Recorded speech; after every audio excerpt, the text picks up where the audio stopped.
আমার ছোট্ট বন্ধুদের অনেক আদর, অনেক শুভেচ্ছা জানিয়ে তোমাদের বইসই আজকে আরেকজন মনীষীর জীবনের কথা তোমাদের কাছে গল্প বলে শোনাবে।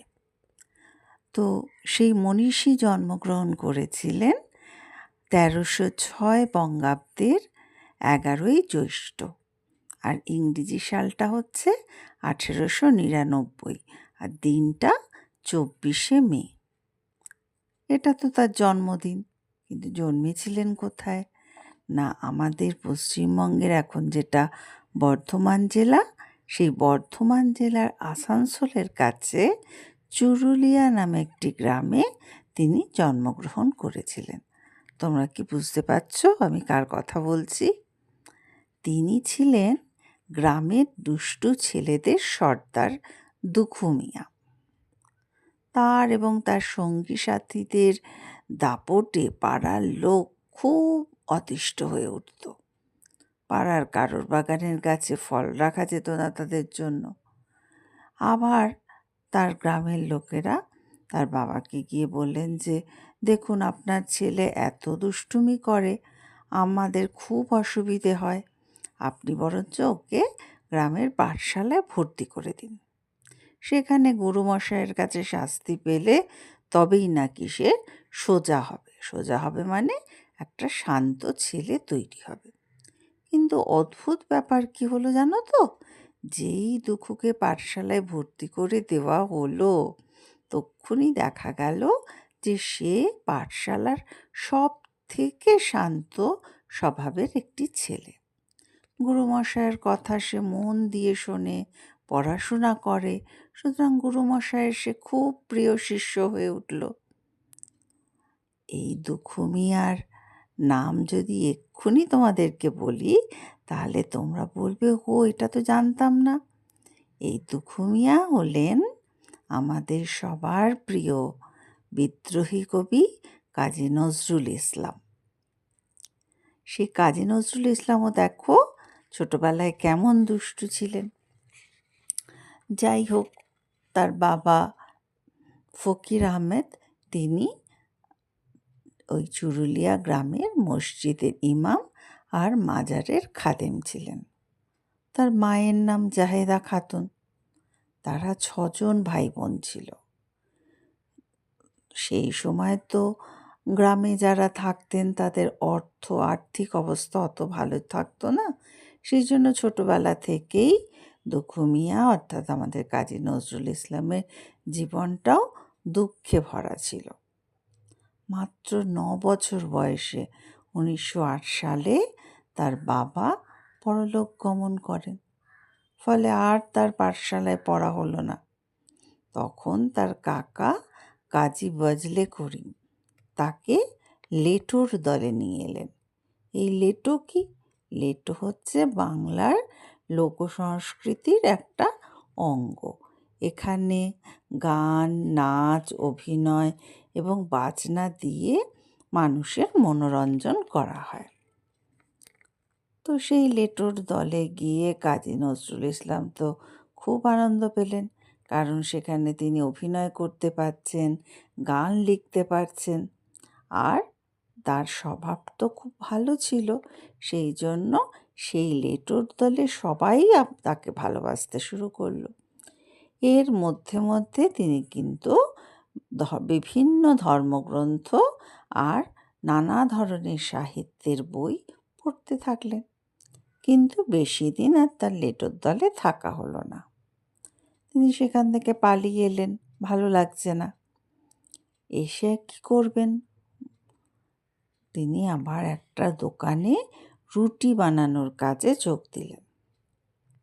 তাহলে দেখো, আমাদের জীবিকার জন্য অর্থাৎ আমাদের খাওয়া দাওয়ার পয়সার রোজগারের জন্য আমি যদি সৎভাবে যে কোনো কাজ করতে পারি, সেটাতে কিন্তু কোনো লজ্জাও নেই, কোনো কষ্টও নেই। তো তিনি সেই রুটি বানাতে শুরু করলেন। সেই সময়ে আসানসোলের দারোগা ছিলেন রফিজুল্লাহ সাহেব।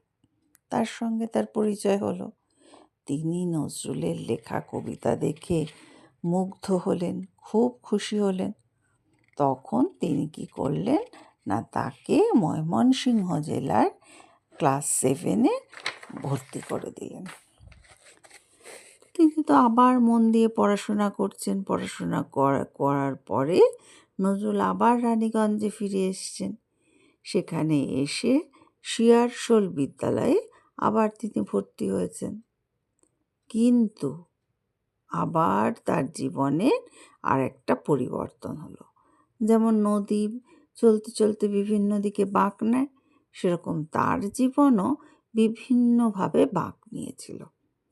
তিনি সেখান থেকে মাধ্যমিক পরীক্ষার প্রিটেস্ট পরীক্ষাই দিলেন না। প্রিটেস্ট পরীক্ষা কি, মাধ্যমিক তো হচ্ছে বোর্ডের পরীক্ষা ক্লাস 10-এর। তার আগে স্কুলে একটা পরীক্ষা হয় যে তুমি ঠিক প্রিপারেশন নিয়েছো কি না, তাকে বলে টেস্ট পরীক্ষা। আর টেস্ট যাতে ভালোভাবে তুমি দিতে পারো তার জন্য যে পরীক্ষাটা হয় সেটাকে বলে প্রিটেস্ট। সেই পরীক্ষা না দিয়ে তিনি সেনাবাহিনীতে যোগ দিলেন, কারণ তখন প্রথম বিশ্বযুদ্ধ শুরু হয়েছে। এই সেনাবাহিনীতে থাকাকালীন তিনি কি করবেন, সব সময় তার যুদ্ধ হচ্ছে না। তখন তিনি অবসর সময়ে আবার লেখালেখি শুরু করলেন। তিনি কোথায় থাকতেন জানো তখন? পাঞ্জাবে। সেই পাঞ্জাবের সেনানিবাসে থাকার সময় একজন মৌলবীর কাছে, যিনি ইসলাম ধর্মে পণ্ডিত, তাদেরকে মৌলবী বলে, সেই মৌলবীর কাছে ফার্সি ভাষাটাও শিখে নিলেন। এরপর কি হলো, প্রথম বিশ্বযুদ্ধ শেষ হয়ে গেল। নজরুলও সেনাবাহিনীর কাজ ছেড়ে কলকাতায় চলে এলেন। প্রায় 2.5 বছর, মানে 2 বছর 6 মাস তিনি সেই সেনাবাহিনীতে ছিলেন। কলকাতায় বসে তিনি নানা সাহিত্য রচনা করেন এবং সেগুলো বিভিন্ন নামী পত্রিকায় ছাপা হতে থাকে। আমরা যদিও তাকে বিদ্রোহী কবি হিসেবে জানি, কিন্তু তিনি কিন্তু শুধু কবিতা লেখেননি, তিনি ছোট গল্প লিখেছেন, প্রবন্ধ লিখেছেন, হ্যাঁ, আর ছোটদের জন্য যেমন লিখেছেন, বড়দের জন্যও তেমনই লিখেছেন। তিনি গান রচনা করেছেন। এমনি তো গান আছেই, স্বদেশী গান, রোমান্টিক গান, কিন্তু তার সঙ্গে সঙ্গে তিনি শ্যামা সঙ্গীতও রচনা করেছেন। কালী ঠাকুরের কালী ঠাকুরের আরেক নাম শ্যামা, তো সেই কালী ঠাকুরকে কেন্দ্র করে তিনি এত সুন্দর সুন্দর গান লিখেছেন যে সেরকম গান আজ এখনও আর তেমন করে কেউ লিখতে পারেনি। তো তার যে বইগুলো খুব বিখ্যাত হয়েছিল, তার প্রথম যে বইটি প্রকাশিত হয়েছিল কবিতার বই, তার নাম অগ্নিবীণা। তারপরে বিষের বাসি, সর্বহারা, ফণী মনসা, দোলন চাপা, এই সমস্ত কাব্যগ্রন্থ একে একে প্রকাশিত হলো। সেই সময় তো ভারতে ইংরেজরা শাসন করছে, ব্রিটিশরা শাসন করছে। এবার ব্রিটিশদের শাসন তো আমরা ভারতীয়রা কেন মেনে নেব, কারণ এটা তো আমাদের দেশ। সেই জন্য সেই সময় সারা দেশ জুড়ে অসহযোগ আর খিলাফত আন্দোলন চলছিল। ব্রিটিশ সরকারের অত্যাচার আর শাসনের বিরুদ্ধে সবাই প্রতিবাদ করছে। সেই সময়ে নজরুলের বিখ্যাত কবিতা বিদ্রোহী কবিতাটি মুক্তি পেল। তিনি কি বললেন, সবাইকে বললেন, তরুণ প্রজন্মকে বললেন, বল বীর, বল উন্নত মম শির, শির ও নেহারি আজি মম শির নত শিখর হিমাদ্রির। অর্থাৎ তুমি বলো যে আমি বীর, আমার মাথা উঁচু, আমার এই উঁচু মাথা অর্থাৎ আমার এই আত্মসম্মান দেখে আমাদের যে হিমালয়, সেও মাথা নত করছে। তাহলে আমাদের যদি জীবনের পথে চলতে হয়, তাহলে আমরা কখনো অন্যায়ের কাছে মাথা নত করব না। আমরা সত্যের পথে থেকে, সঠিক পথে থেকে জীবনের পথে এগিয়ে যাব। এইবারে তার এই যে সমস্ত কবিতা, গান, এগুলো যে বিপ্লবীদের অনুপ্রেরণা দিচ্ছিল, এই সমস্ত দেখে ব্রিটিশ সরকার তাকে বন্দি করলেন, গ্রেপ্তার করলেন, আর কি করলেন, 1 বছর সশ্রম কারাদণ্ড দিলেন। সশ্রম কারাদণ্ড মানে কি, 1 বছর তাকে জেলে থাকতে হবে। শুধু জেলে থেকে বসে বসে থাকলে হবে না, তাকে কাজ করতে হবে। সেই সময় তিনি আলিপুর সেন্ট্রাল জেল, এই জেলটা কিন্তু এখনো আছে আলিপুরে, কিন্তু এখন আর সেটা জেল নেই, সেটা এখন মিউজিয়াম হয়ে গেছে। তোমরা যখন ছুটি পাবে তখন বাবা মাকে বলে সেই মিউজিয়ামটা দেখে আসবে। শুধু সোমবার বন্ধ থাকে, এইটা খেয়াল রেখো। এবারে কি হলো, সেই সেন্ট্রাল জেলে বসে বসে তো তিনি অনেক গান, কবিতা, প্রবন্ধ ইত্যাদি লিখতে শুরু করলেন। তিনি সবার মধ্যে সমান ভাব দেখতেন, সাম্যবাদ বলে তাকে। তিনি বললেন, বিশ্বে যা কিছু শ্রেষ্ঠ, চিরকল্যাণকর, অর্ধেক তার রচিয়াছে নারী, অর্ধেক তার নর। এরকমভাবে তিনি সবার মধ্যে এই সমান ভাবনা ছড়িয়ে দিলেন। তারপরে তিনি তো অনেক গান লিখেছেন, যেগুলোকে আমরা নজরুল গীতি বলি। কি সুন্দর তার ছন্দ! তিনি কি বলছেন দেখো, রুম ঝুম ঝুম ঝুম, রুম ঝুম ঝুম, রুম ঝুম ঝুম ঝুম, রুম ঝুম ঝুম, খেজুর পাতায় নূপুর বাজায়, কে যায় যায়, রুম ঝুম ঝুম ঝুম, রুম ঝুম ঝুম, ওর না তাহার ঘূর্ণি হাওয়ায় দোলে। তাহলে দেখেছো কি সুন্দর লাগছে শুনতে। আবার আরেকটা গানে কি বলছেন, মমের পুতুল মমির দেশের মেয়ে নেচে যায়, বিহ্বল চঞ্চল বায়, বিহ্বল চঞ্চল বায়, খরচুর বীথির ধারে, সাহারা মরুর পারে, বাজায় ঘুমুর ঝুমুর ঝুমুর, মধুর ঝঙ্কারে। কি সুন্দর লাগছে না শুনতে। আর অন্য গানগুলো তো তোমরা শুনেইছ, স্বাধীনতা দিবসের দিন, প্রজাতন্ত্র দিবসের দিন, চল চল চল, ঊর্ধ্ব গগনে বাজে মাদল, নিম্নে উতলা ধরণী তল, অরুণ প্রাতের তরুণ দল, চল রে চল রে চল। কিংবা বলছেন, কারা রইল কপাট, ভেঙে ফেল করলেন ওপার, রক্ত জমাট শীতল পূজার পাষাণ বেদী। তাহলে এরকমভাবে তিনি দেশবাসীর মনে কি করলেন না, বিদ্রোহের আগুন জ্বালালেন, আবার তার সঙ্গে সঙ্গে আমাদের সুরের মাধুর্যে আমাদের মনকে শান্ত করলেন। সেই জন্যই তিনি ওই বিদ্রোহী কবিতায় লিখছেন যে, এক হাতে মম বাঁশের বাঁশরি, আর হাতে রণদুর্য। এই রণদুর্য মানে হচ্ছে যুদ্ধের বাদ্যযন্ত্র, যুদ্ধের শিঙা, মহিষের শিং ফু দিলে শিবের কাছে থাকে, জানো তো শিঙা, সেই ফু দিয়ে যুদ্ধ ঘোষণা করা হয়।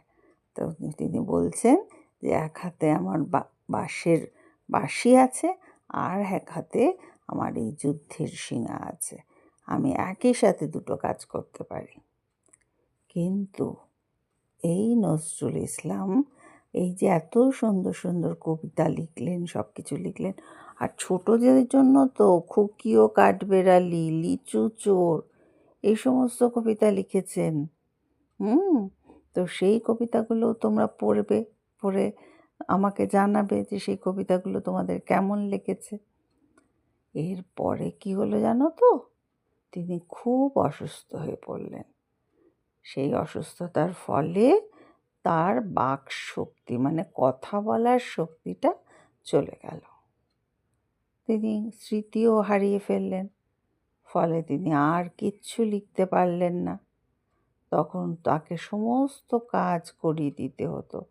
তার স্ত্রী প্রমীলা দেবী, তিনিও অসুস্থ ছিলেন, রোগশয্যায় ছিলেন, কিন্তু সেই শুয়ে শুয়েও তিনি কাজী নজরুল ইসলামকে খাইয়ে দিতেন, শুয়ে শুয়ে বই পড়ে শোনাতেন, আর তার নিজের লেখা গান শুনতে তিনি খুব ভালোবাসতেন। সেই গানগুলো গাওয়া হলে তার চোখগুলো একদম জ্বলজ্বল করে উঠত। তখন আবার খুব কষ্ট হলে তার চোখ দিয়ে জলও পড়তো। তো এরপরে এলো 1971 সাল। 1971 সালে আমাদের প্রতিবেশী দেশ বাংলাদেশের জন্ম হলো।